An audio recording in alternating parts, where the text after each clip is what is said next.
cooling sector is indispensable for our life, especially in many developing economies. The demand is expanding. So that this is where we are going to tackle together. All right, thank you very much, Gabrielle, again.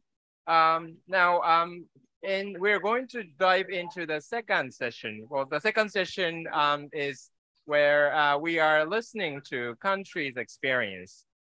And to start for the second session, I would like to invite Ms.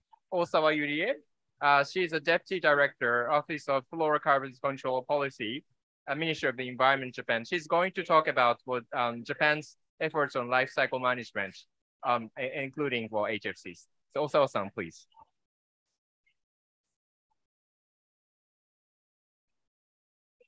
Thank you. Thank you, Carol-san, for introducing me. And hello, good afternoon to the distinguished panelists and participants. I'm Yurie Osawa, a Deputy Director for the Office of Fluorocarbons Control Policy from the Ministry of Environment, Japan.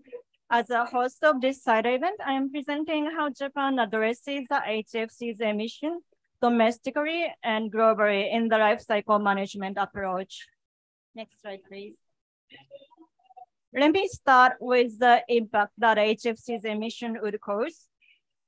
Some may wonder what it is and how it would impact the climate change. Actually, Gabrielle put it beautifully, concisely, and powerfully, but let me try explaining with my word. So HFCs or hydrofluorocarbons are man-made gases that are often used as a refrigerant of freezers, refrigerators, and air conditioners, including car air conditioning as well. HFCs is one of the greenhouse gases to be reported to the UNFCCC under the Paris Agreement, and actually, it is a very, very potent gas to the global warming, given the enormous power of the gas as high as 100 to 10,000 times. The number of the air conditioning are expected to become triple in coming 30 years to address the needs and demands, especially in developing countries. So to limit the production and the consumption of the HFCs, the international community successfully reached the agreement in 2026 called Kigali Amendment to the Montreal Protocol, which is so-called the most successful environmental agreement in history. With the steady implementation of this Kigali Amendment in both developed and developing countries, we are confident of preventing global warming by 0.4 degrees by the end of the century, and also it will promote innovation. Next slide, please. So Kigali Amendment itself is a great deal. However, we can do more. The phase down the HFCs is gradually stepping up, which means you can still buy your, you can still use and buy the refrigerators and air conditioning containing HFCs gases. The gases continue to be released into the atmosphere through the leakage in use and inappropriate treatment in disposal. Imagine the tremendous volume of HFCs now containing in the equipment are waiting to be released unless they are properly addressed. We call this issue as HFC banks. Also, appropriate management of HFCs bank would transform HFCs bank into a real bank where you can save up your money. For example, refrigerant leakage prevention would help maintaining ideal energy performance of your appliances, which would save up not only electricity bill, but also fee for topping up the refrigerant. So now I'd like to introduce Japan's approach to address the HFCs emissions. First off, actually in our country's inventory, HFCs emission is increasing each year. Why? Due to the refrigerant transition from ozone depleting substances, which is controlled by the Montreal Protocol. The latest figure shows that HFCs emission consists of 4.5% of Japan's total greenhouse gases emissions in 2020s.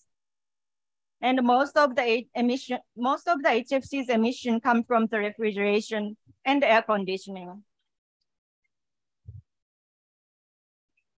So Japan as a country aiming 46% greenhouse gas reduction in 2030 and carbon neutrality by 2050, the effort towards HFC reduction is of course inevitable to be enhanced too.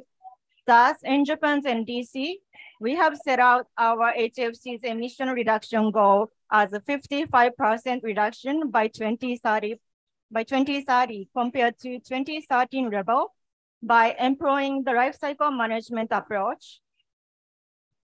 Also, HFC's emission is one of various areas aiming to carbon neutrality by 2050. In order to achieve this ambitious goal, Japan commits to the steady implementation of the Kigali Amendment, as well as promoting the life cycle management of fluorocarbons that has been institutionalized in our legal framework. So Japan employs two different but relevant roles to control the use of fluorocarbons, including HFCs and ozone depleting substances. Ozone layer protection law is the embodiment of the Montreal Protocol and the Kigali Amendment to reduce the consumption of the gases.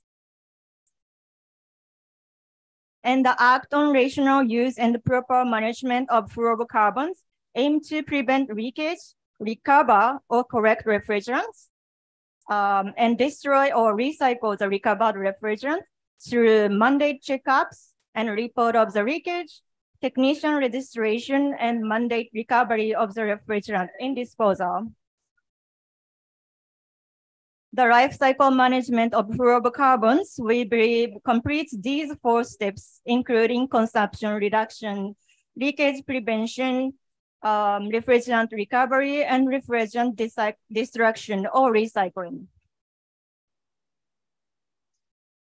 Finally, I would like to mention that Japan is also committing to the international cooperation on HFCs management by launching the Initiative on Fluorocarbons Life Cycle Management, also called the IFL, with the cooperation of 15 countries and international governmental organization.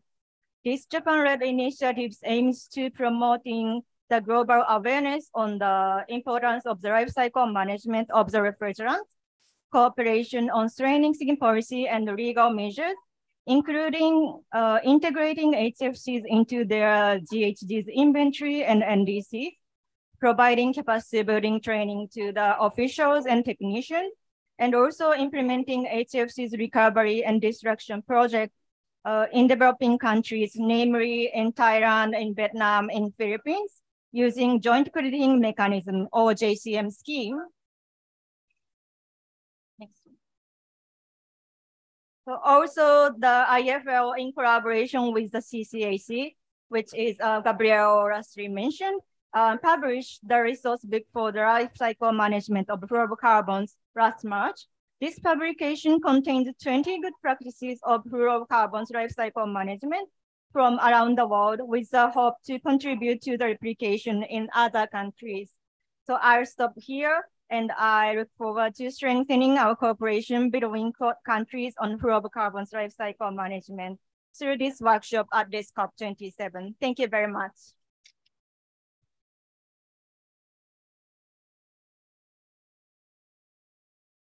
Thank you very much, Osawa-san, for providing a very rich content of the program of the initiative on life cycle management of fluorocarbons. I think this is a very powerful initiative. Well, that has been joined by many countries and international organizations.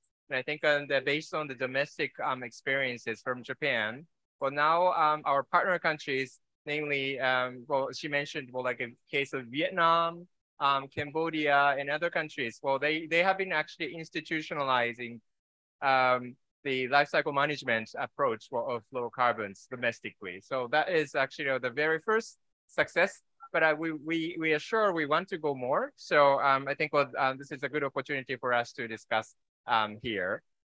Okay, then I would like to invite my friend from Australia, Mr. Sam Low, who is the Project Director, International Clean Energy Partnership and Exports, Department of Climate Change, Energy, the Environment, and Water. So Sam, can I have you on the floor?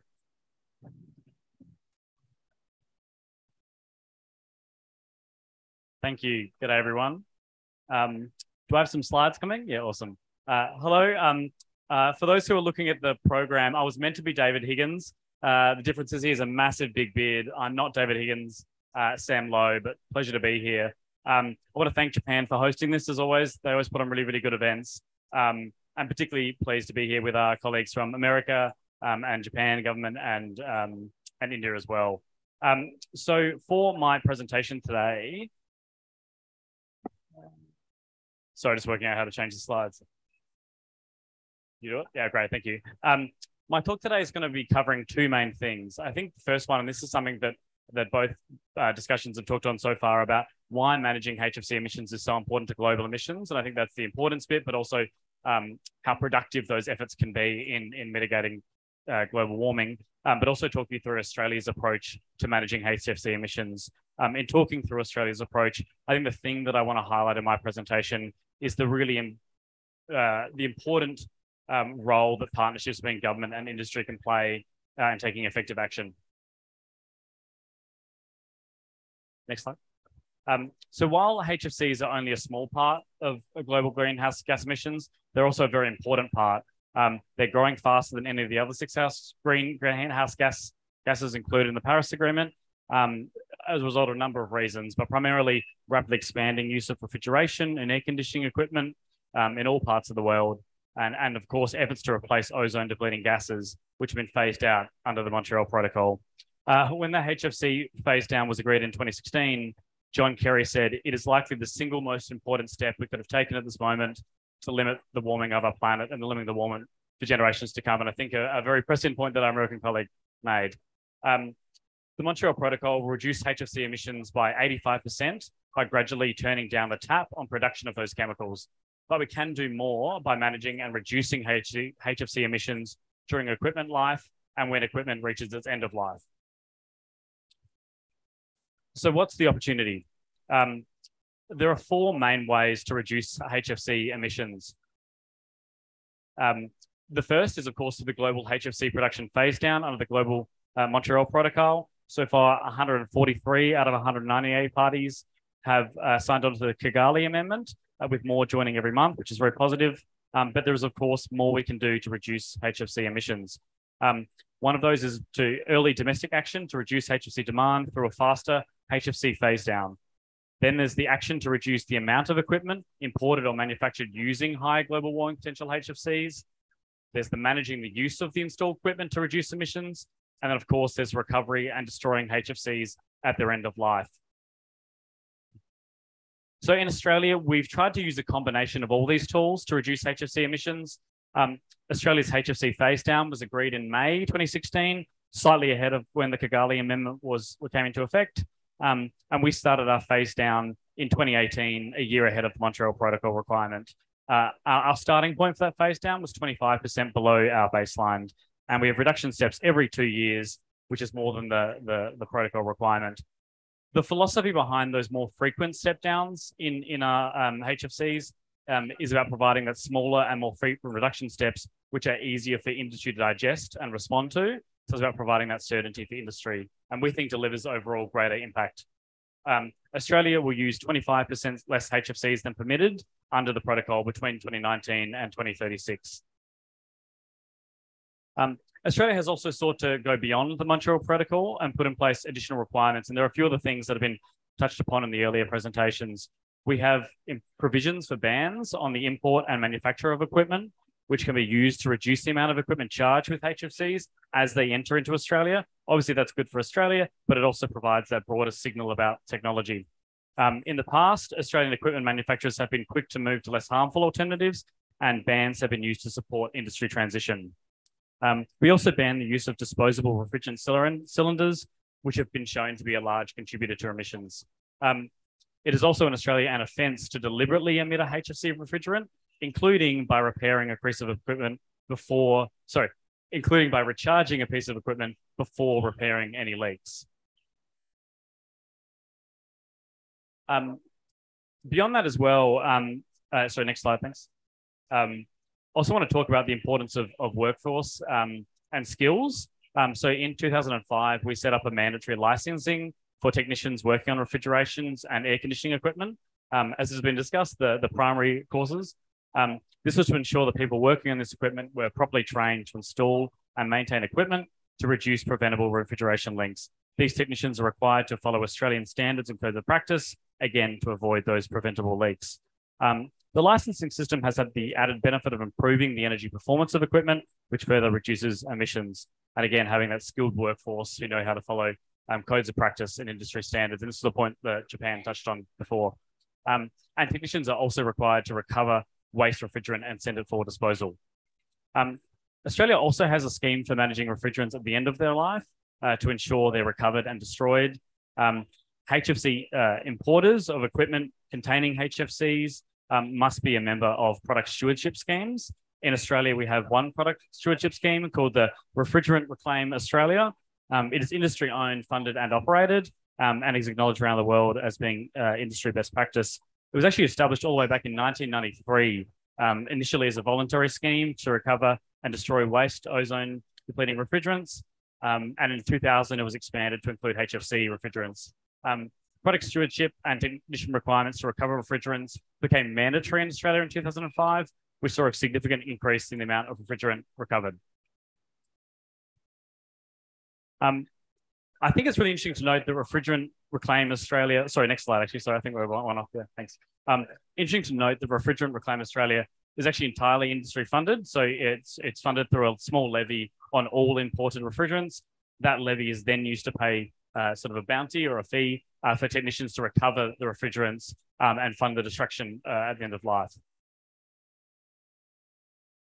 So as I sort of flagged at the very start of my presentation, I think an important hallmark of our approach in Australia and what's made it successful has been that governments and industry have worked very closely together since the Montreal Protocol was agreed and have continued to work together closely to manage HFCs.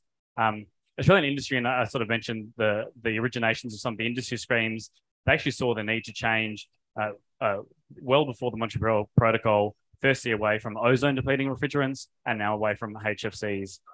Industry developed two of Australia's most important initiatives, the technician licensing and product stewardship schemes, as well as the voluntary mechanisms. And then later on, the government has changed these into mandatory requirements to increase industry participation. The major benefit for industry of this approach is, of course, long-term policy certainty and consistency, which allows those change of behaviours and investments. To summarize, I just want to touch on a few of the key learnings from our experience. That four-pronged approach I talked about has had significant impact on reducing our HFC emissions, including to reduce broader energy-related emissions by having a skilled workforce and more efficient equipment. Voluntary schemes in this area work, but a much larger benefit can be achieved when they're supported by regulation. The approach we've taken has benefited the environment, consumers, and the economy, so a lot of co-benefits to the way we've done it. That's everything I was going to talk through today. Thanks for listening. And looking forward to hearing from everyone else.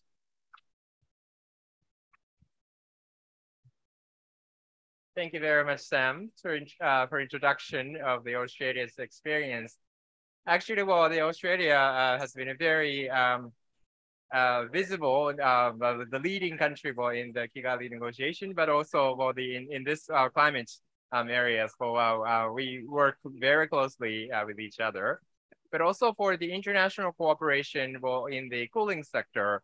We've been actually quoting Australia's domestic experience, especially for the life cycle management approach, as Sam mentioned. And then in the resource book we published with the CCAC, we actually have a couple of Australia's domestic policy and measures cases. So that is actually really interesting, and we really thank for the contribution by the Australian government in this regard. Thank you very much, Sam, for a very nice introduction. Next of all, we originally were planning to have Ms. Namita Prasad, who's a joint secretary of the Ministry of Environment, Forestry, and Climate Change, India. But today is a sort of like one of the busiest day for negotiators, and she's actually stuck in the negotiation room. So unfortunately, well, she had to cancel her participation in the last minute. But we got a very warm message from her that wishing a very success of this workshop. So, I think it's good to have India on board together as part of the Quad countries. Yeah. Then I would like to invite Ms. Monica Medina, who's the Assistant Secretary, Bureau of Ocean and International Environmental and Scientific Affairs, Department of States, United States of America. So Monica, please.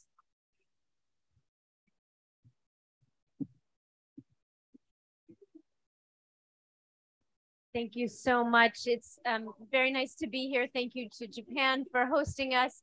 Thank you to Gabrielle for that wonderful talk on the science. I'm not a scientist, nor am I a technical expert in this topic. So I always learn something when I hear the experts talk about this.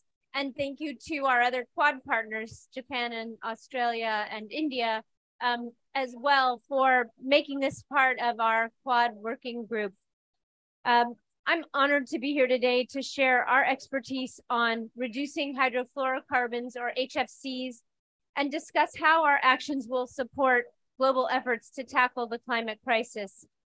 You've heard all this from the other speakers. These are super polluting gases that are hundreds to thousands of times more powerful than carbon dioxide. They're man-made. They're used in refrigerators in our cars and foams and all kinds of aerosol propellants.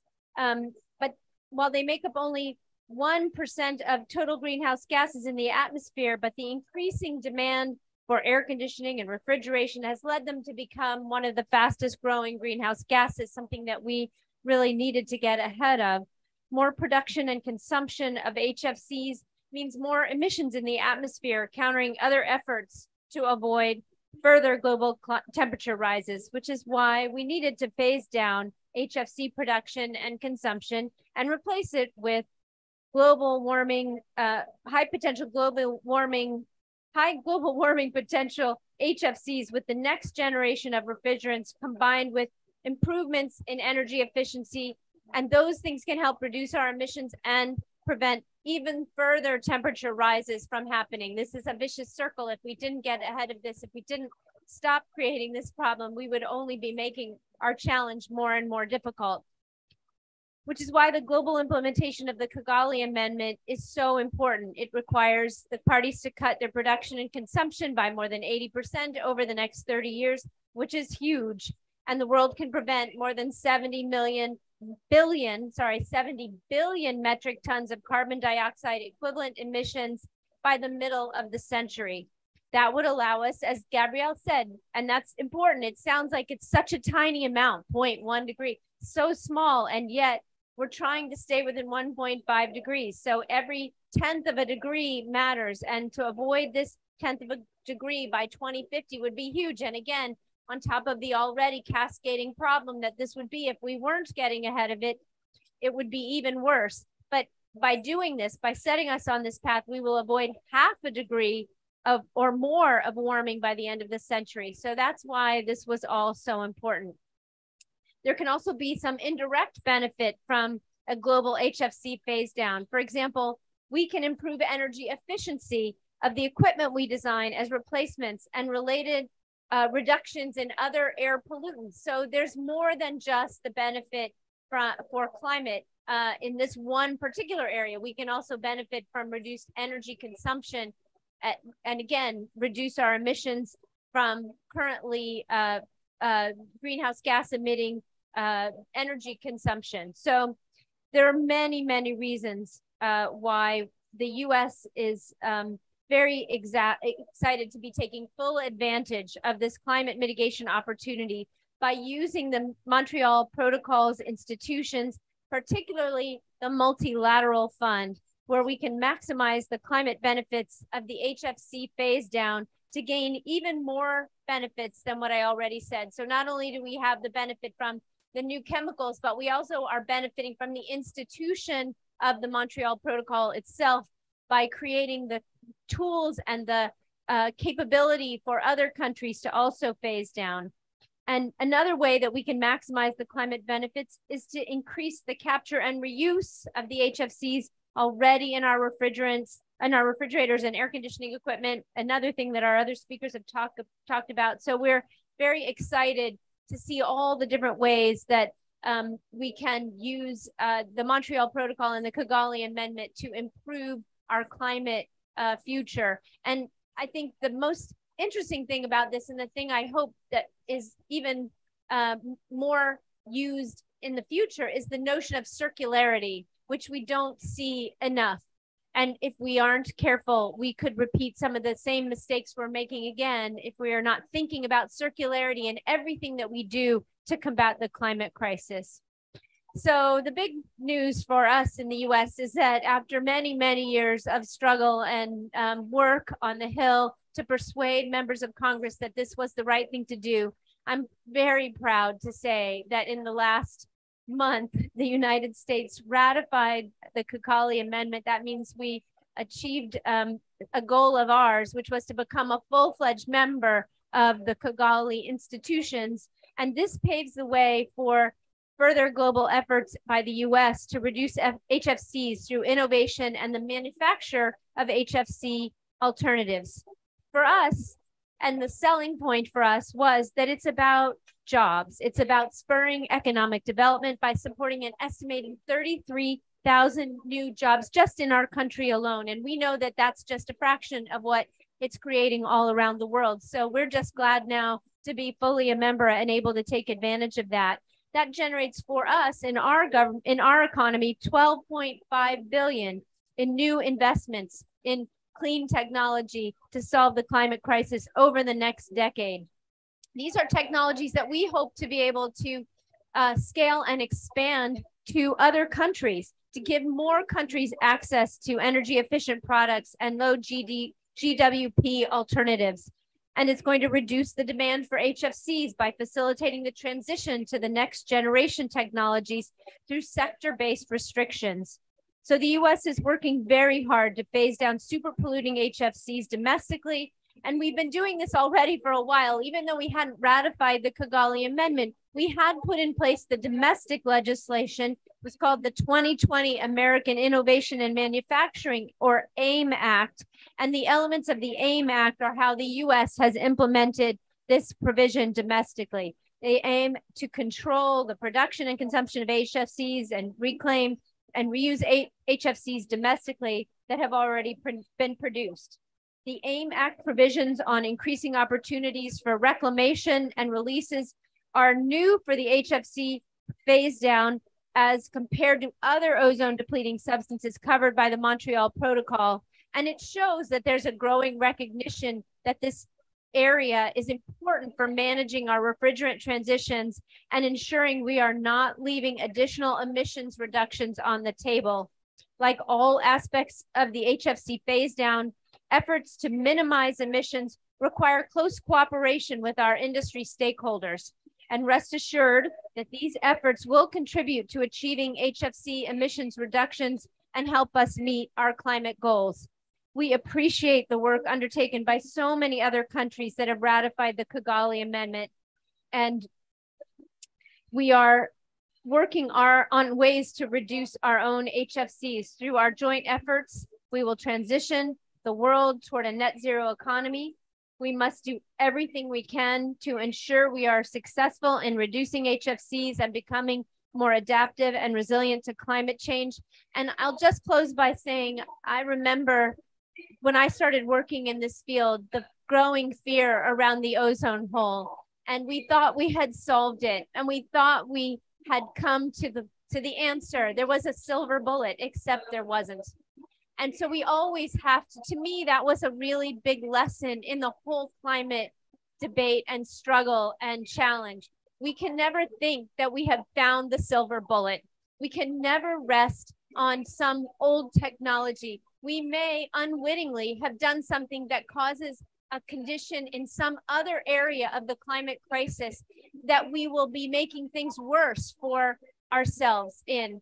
And so to me, this is a lesson, a good early lesson for us to learn in the climate struggle, which is we can't really ever let down our guard. We always have to be looking for those unintended consequences of the things that we think are solutions. We need to be thinking about circularity all the time, because if we aren't thinking that way, we are wasting and we are polluting something somewhere. So with that, I will say thank you again very much for the organizers, and it's a pleasure to be here. And I'm really thrilled that the US is now a full-fledged member of this wonderful agreement and all the institutions that go with it. So thank you again to our organizers, and I'm very pleased to have listened to this wonderful discussion today. Thank you, Monica. Well, we really congratulate for the United States will finally will join the Kigali Amendment, and I think this is sort of like a landmark moment for ozone and climate community, and I think we can work further to control HFCs, but as she said, and I think it is not only like environment, but also it's also about the job creation or introduction of new technologies. And I think we have multiple benefits of promoting for the life cycle management of HFCs and other refrigerants control. So I really like to thank you for introducing your domestic efforts today. Now, the next session is further exciting. Well, we are diving into the panel discussion. So for the panel discussion, we have speakers for so far, but also, well, we should not forget about the Asian Development Bank, because ADB has been the the opening member of the initiative on life cycle management of fluorocarbons. And here we are very happy to have the ADB representative, Mr. Woo Jong-un. And then, well, I still remember, you were with us in Madrid for COP25 when the IFL was established or announced by our minister, Mr. Koizumi. So I really want to congratulate also for the very successful engagement of the ADB. So now I would like to invite all of the speakers on the front area to start for the panel discussion. So Mr. Ono, yeah. And also Gabriel next. Yes. And also Sam. And also, okay, Monica. And also, yes, Mr. Rum. Yes, thank you very much.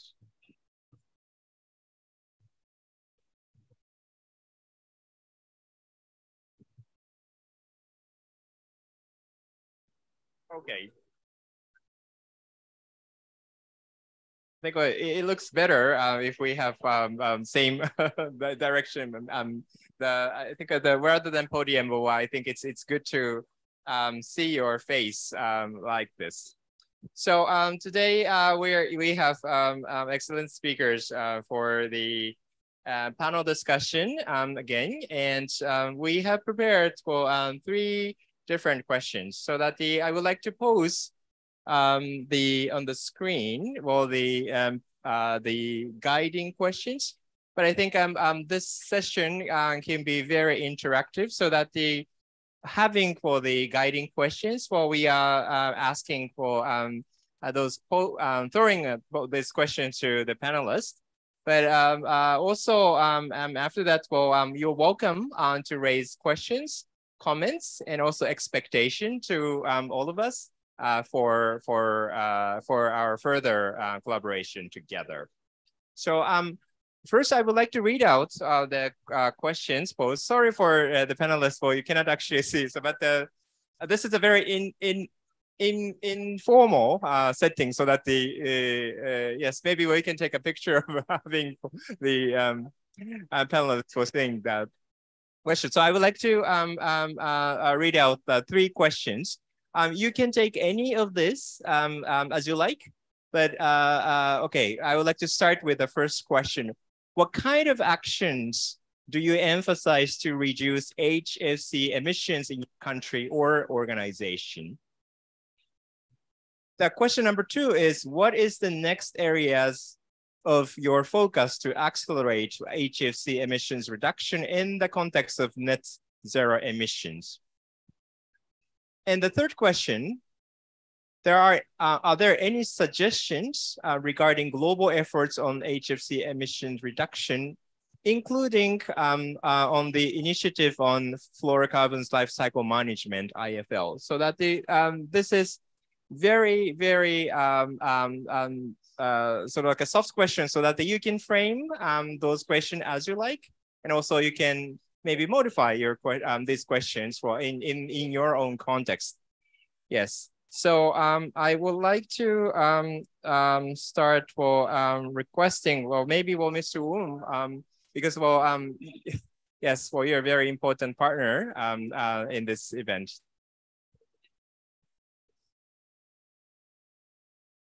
Hello, yes, can you hear me okay? Yeah, thank you very much. And I think this panel, I would rather listen and learn than talk too much, because you know, as I was listening to Gabrielle and everyone, this is a time when I wish that I had paid more attention during their chemistry class in school. And you know, if I'd gone through this and go to school, then I would actually be paying much more attention in chemistry. But it's really important for us to learn, you know, the kind of impact that we can have in our developing countries in harnessing this kind of opportunity. So my response is not going to be particular to any one of them, but I'll give you a broad response. See, the Asian Development Bank is set up to help reduce poverty in our developing countries. And, you know, life was quite simple back then. It was 50 something years ago, you know, build roads and, you know, power plants and, you know, do all that, and people get better. Everybody was poor. There are not too many air conditioners in, you know, in Asia back then. But in 2022, it's not that simple anymore. So this climate change is not the ultimate objective, but it's an essential element to achieve the poverty, because unless we do address climate change, we cannot develop countries properly. So, you know, we do have a lot of projects and programs, and our climate finance ambitions are about $100 billion for the next 10 years. And large number of those investments go into infrastructure and things like that. So, you know, we don't build, you know, refrigerants or anything like that. So in this, you know, HFC space, we still have a huge role to play, because we can do 2 things. One is at the policy level, you know, from the scientific, you know, evidence and know-how, you know what the developing countries need to do at the country level in terms of setting the regulatory framework. And that's where we come in. You know, when we establish $100 billion, a big chunk of that, we're planning to use it for this thing called the policy-based loans, which we provide to the countries so that they can develop, you know, based on very strong diagnostics, develop policies and regulatory framework so that these type of HFC can be managed properly. But a lot of these policy implementation, development costs money. So this PBL, the policy-based loans, are developed so that we can actually facilitate that. And in this year and moving forward, you know, we have lots of PBLs, but we've never done climate change PBL until this year. And we've done our pilot one in the Philippines for $400 million as the first tranche. So that program has a suite of activities which addresses reducing greenhouse gases, all 6 of them plus, and also adaptation. So in this space, even though we may not have a project-specific investments, we can do a lot of work in terms of helping the developing countries establish regulatory framework so that HFC can be managed. So So this Philippine PBL is being replicated in other countries, and my colleague here, Ginting, he's a country head of our Bangladesh office, and he's here to listen to you so that he can tell. We are meeting with the climate change minister right after this one, so we will be talking. So even though we are a bank, I think our biggest value addition is the relationship that we have with the developing countries.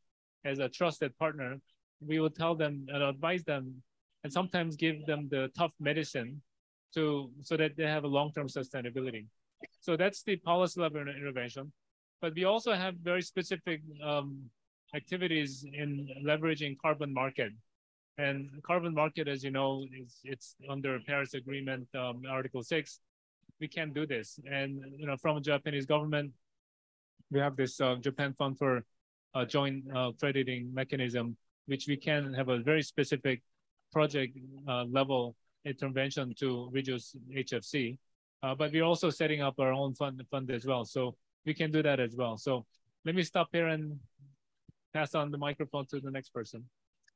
Thank you very much, Mr. Well, now you see a lot is happening. Well, he says for his planning, but I think the ADB has done a lot already as a member of the IFL. And then I remember like 2 weeks ago, actually, we organized a joint workshop with the MOJ, MONRE from Vietnam, and then Asia Development Bank was the co-organizers. And as he said, for the HFC destruction technology caught the huge attention by the Vietnamese policymakers, but also the suppliers, service people, and also the private companies. So that there are, we actually will confirm the strong potential in Asian developing countries for to work on these areas. So thank you very much. Well, Mr. So we can come back to you for further question. Okay, well now I would like to invite Ono-san. Thank you very much, Kato-san, and thank you very much for all the speakers for joining us in this side event. And I will take a combination of the three and beyond.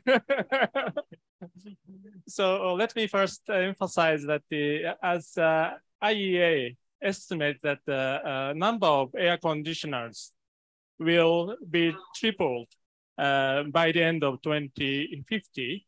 So that means that the HFC issues would be quite significant issues if we will not do anything on this issue.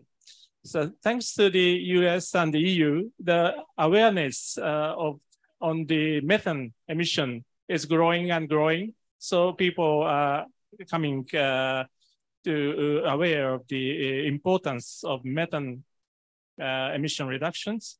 And a lot of actions are ongoing, but I think we need to raise awareness on the HFC as well, following the methane emission issues, because this is a quite powerful greenhouse gas emissions gases, and it is growing in the near future. So we need to be very careful on this emission reductions. My colleague Osawa-san has already explained in detail about the Japanese policies, so I don't repeat that aspect on the first question. But I would like to emphasize the importance of the life cycle management of HFCs.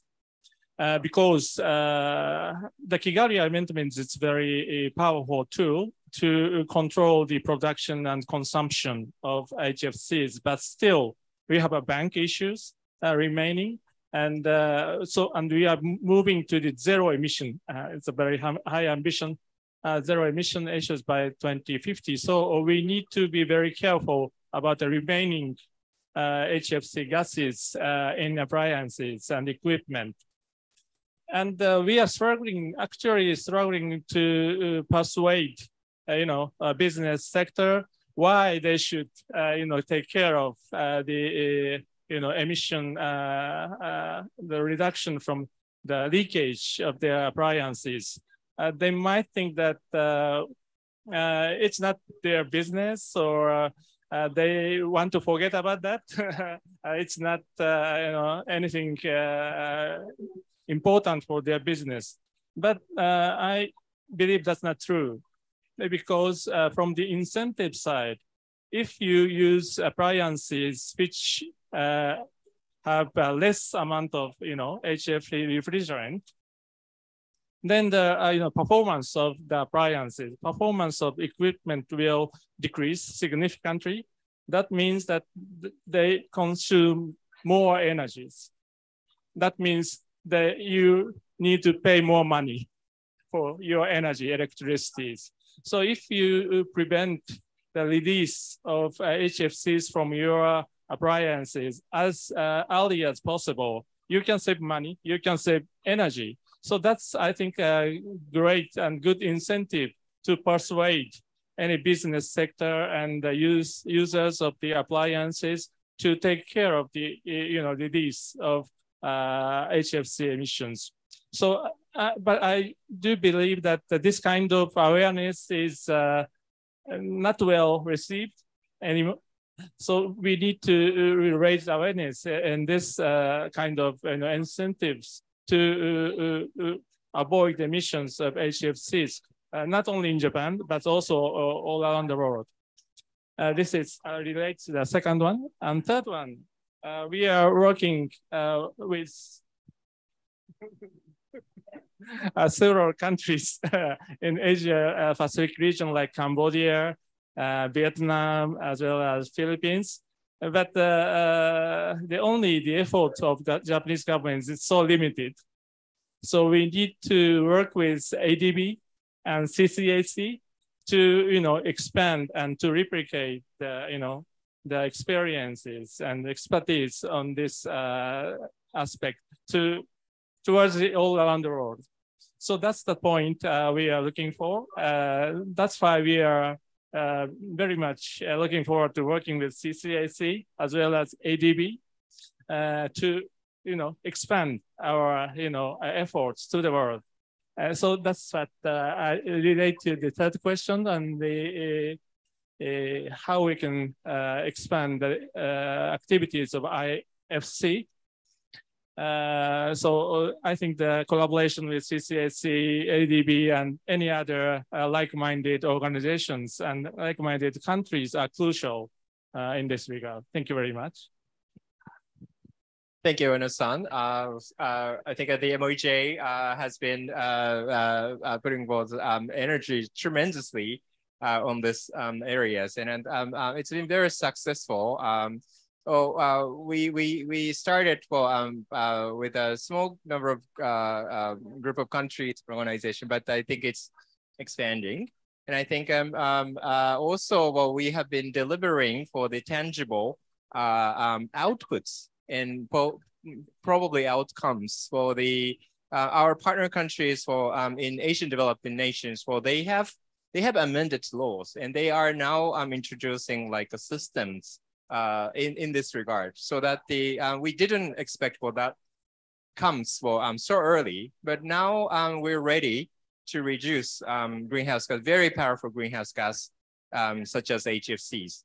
And I think also incentive is very important. And then Japan is promoting the joint crediting mechanism to support for the decarbonizing technologies on the ground.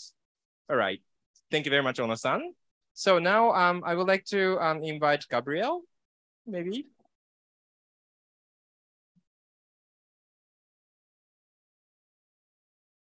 Got it? Yeah, all right.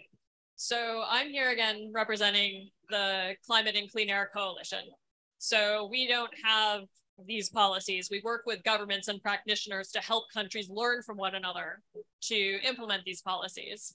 But we're working with Japan, for example, on this initiative on life cycle management. We also have a cooling hub where governments can come together and with implementing agencies, funders to identify and learn from one another on the opportunities. And I just want to add one point in terms of scale, just to take this back to the conversation. The Montreal Protocol held its 35th meeting of the parties just last week. Wow, last week. Okay, time flies. And there's actually a lot of discussion on this question of life cycle management. And there was a report presented by the Environmental Investigation Agency, the Natural Resources Defense Council, and the Institute for Governance and Sustainable Development that actually quantified as 90 billion metric tons the potential of avoided emissions if we get this right. And that is future HFCs, the existing HFCs in our equipment now, and there are still ozone depleting substances out there that are existing and continuing to emit. So that's 90 billion tons opportunity. I think the annual emissions are what, are we at like 60-ish, 55 gigatons CO2e right now? So it's a lot. And just again, and to put that in perspective, that 0.1 degrees by 2050 is actually comparable to what we could get out of reducing methane emissions, which is also super important from the oil and gas sector. So this is real. And we heard examples from Australia in particular of the importance actually of industry engagement, but also voluntary activities, but also the role of regulatory policies and how those work together to create the necessary incentives so that the servicing technician who comes to your house to service your AC has the right incentive to take the time to, this is how it works, right? The servicing technician has to come and plug into your AC and evacuate, suck all of the gas in the line. And that actually takes time. And it's a lot easier if no one is looking. So this is not, what does an HFC look like? It looks like CO2 to us. We don't see it. This is a CO2 monitor, by the way, because I'm a total geek. I keep this in my pocket.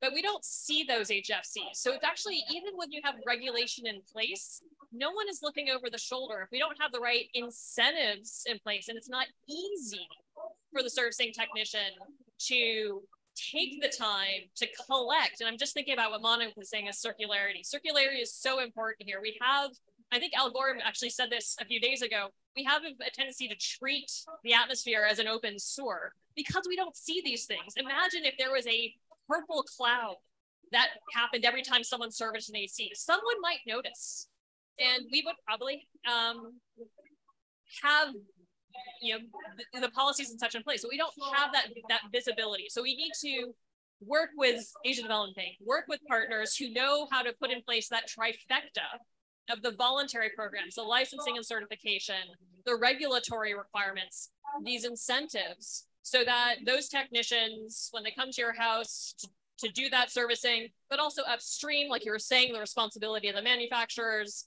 So I'm not really answering these questions, but I'm trying to provide context here again to why it's so important for all of the countries that are in the Quad, but also to share the experience. And I mentioned the Montreal Protocol meeting last week.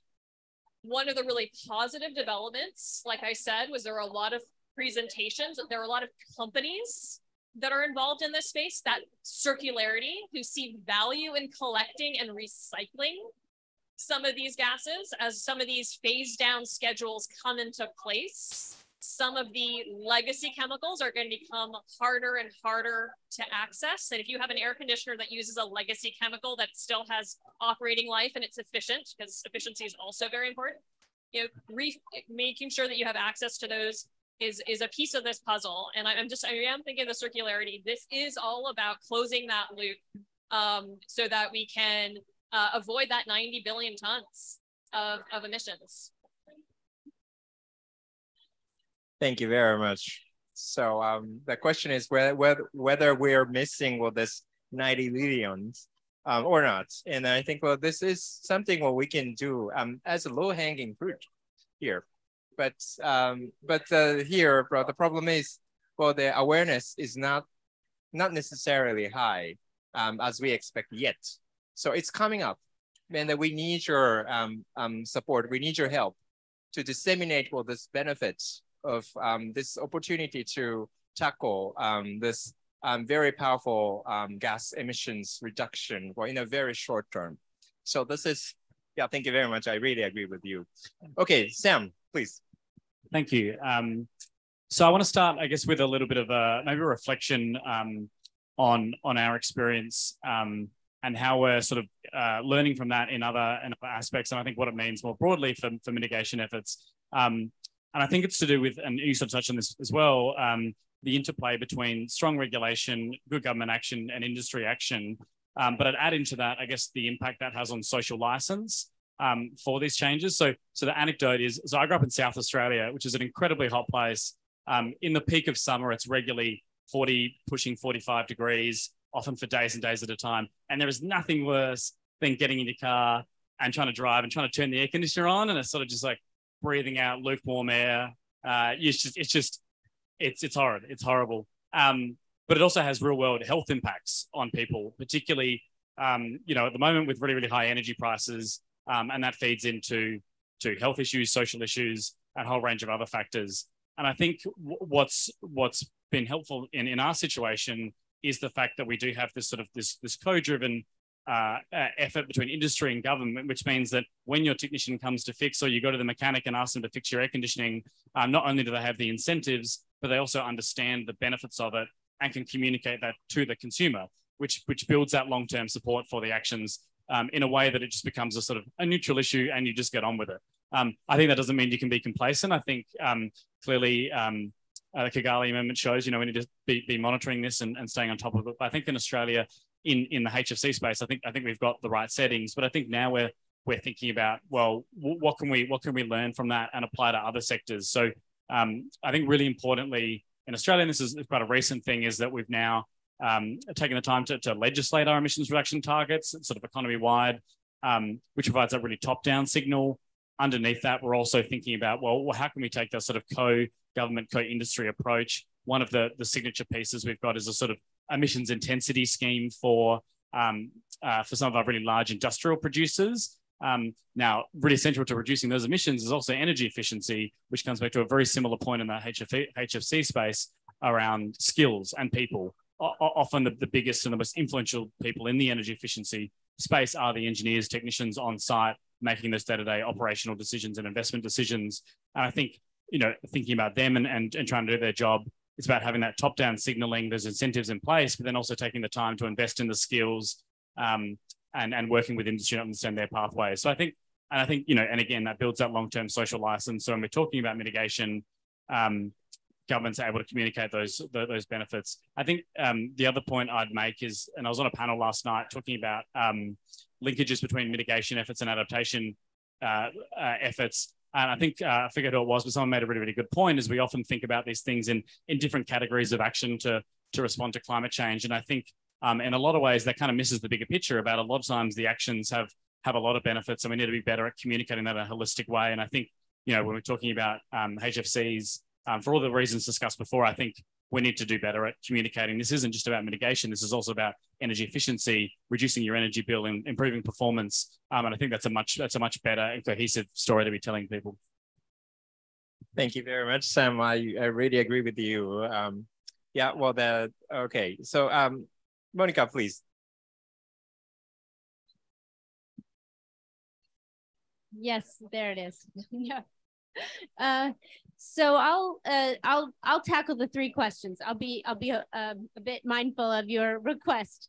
The first answer I have is not one that I came up with, but it is one from our technical experts that I wanted to raise, which is that HFC 23 is the highest global warming potential HFC and a serious threat. And so again, in this sort of, we can never rest, we can never sort of relax and think, oh, we got it all solved. This is the one of the HFC pollutants that we hope that other countries will, and the Montreal Protocol will start to tackle. We know there was a decision at the Montreal Protocol meeting a week ago, so to try and gather more information, which is really important. We don't want to act until we know, but we shouldn't wait either. If we know that it's a problem, we should start to get it out of circulation as well. So just want to say, never let down our guard. I'm going backwards in order, so sorry about that. What's our next area of focus? It's in actually depositing our instrument. We have put our instrument, we have deposited our instrument to join the Kigali Amendment in New York at the UN. So for us, that's a big moment and a real opportunity for us to really lean into the amendment itself and to being part of the international organization, implementing it. That's really our top focus. And when I think about this problem, I do think about the growth in the need for air conditioning. When you look at the incredible hot conditions in places where they haven't been seen before, the UK and their incredible heat wave, the Europeans who are used to hot summers, but not baking, and our Pacific Northwest really struggling. And then areas, of course, that have, as I said, been used to hot summers or hot seasons and now face a much more challenging situation. This is a high growth area. When we talk about regulation that just imposes costs and doesn't have huge upside for businesses, usually they just try to find a way around it. But for this one, and this was the key to us getting the Kigali Amendment ratified, which requires a supermajority of our Congress. To get it ratified, we had to show that there was a business case. And not only would we be saving money through better efficiency in our air conditioning systems, but we would also be saving money through the development or gaining profits through the development of these new technologies that would be adopted, not only just where they are now, but an increasingly huge market for air conditioning. So the power of the market, as long as we can make sure that we aren't hurting certain communities, that we are helping the people who need it the most, can really be our best friend in making the transition in the climate space. Thank you very much. Yep. Okay, so now maybe from the floor, maybe we can take 1 or 2 questions or comments. Okay, now hands up. Okay. Thank you. Thank you so much. My name is Zarin and I'm from IDSD, and I'm very curious to ask a question to all the country representatives of Quad. So we have Japan, we have Australia, we have the United States, and unfortunately we don't have India here. But then all of you, the 3 countries, are A2 members under the Montreal Protocol. And like Dr. Dreyfus said, we have a 90 billion million metric tons of opportunity by the end of the century. Banks being the one area that can give you that opportunity to close the sort of cycle here. While we face challenges in the negotiations about financing from A2 countries requested by A5, my home country, India, what are the different financial mechanisms that you could work with? Are you thinking or strategizing of using Quad to be the next perhaps effective platform to coordinate with India on how to develop financial mechanisms to essentially put in place incentives, like you said, to close the gap on end of life and banks?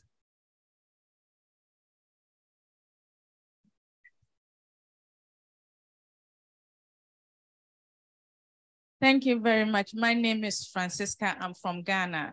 I love everything I heard, and it was wonderful listening to all of you and the beautiful things that you said. My issue or question is that I'm just looking at the panel right now. There's no representative from Africa. And let me put it this way, without any offense, but when it comes to the HFC, Africa is a dumping site for the developed countries. And here we are, you beautifully have solutions, you have examples, you are working it out. But the people who are the victim of what the solutions that you have found are not even here. They are not even in your panel. They don't even have the experiences to even talk of the technical know-how to handle what you cause and dump on them. So my question here is, with all these beautiful solutions that you have identified, what is it for Africa? And how is Africa, especially my country, Ghana, that, for instance, if a refrigerator costs $100, we, the poor ones, can get the used one to buy at $10, which is full of I mean, it's just a poison material that we are carrying to our house. Yes, there's regulation, but you should understand that in developing countries like Africa, yes, we can work with the regulation, but we are also looking at the needs of the less privileged, which you just mentioned. Global warming, the place is getting hot, and even the poor people still refrigerate, they need air conditioning. So in all this, where is the place of Africa in all these your beautiful plans? Thank you. Thank you very much for the two questions. For are there any are you going to take a response or maybe okay. Oh, thank you for your questions. And now finally we have Indian colleagues in this room. And on the financial mechanism, I think the Montreal Protocol has its own financial support programs to developing countries. And on top of that, as Uchon mentioned, Japan has a joint crediting mechanism. And now we are talking with Indian government whether we can have a partnership. It's a bilateral mechanism that we can have a negotiation on whether the Indian government is willing to participate in that program, and we can put HFC abatement programs under the JCM if we can have a partnership. So on the issue of African nations, yes, that's quite right. And for Japanese perspective, we are mainly working with Asia-Pacific countries, but we are closely working with CCAC. And I'm not 100% sure, but there's African country members in the CCAC, and through the CCAC program, African countries could also benefit from the experience from our countries as well as Asia-Pacific countries. So I thank you both for those questions. They were excellent.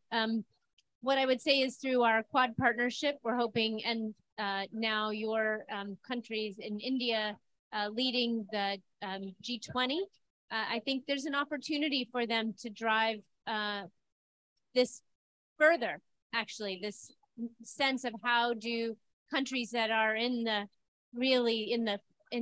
worst position in terms of becoming hotter have a stake or a say. And I would encourage you to use the leadership in that and our Quad partnership to push us harder with respect to Africa and India both. What I will also say is the other day at the US Pavilion, we had one of our largest air conditioning manufacturing companies come and help us open the pavilion.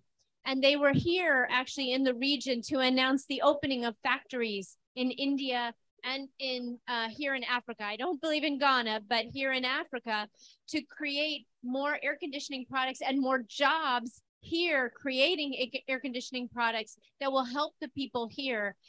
So I hope that this kind of a demand for a new product that will make us less vulnerable to climate change and will provide the technology and the jobs here to actually create the conditions that you need to be able to live will be a start. And hopefully there'll be more and more and more.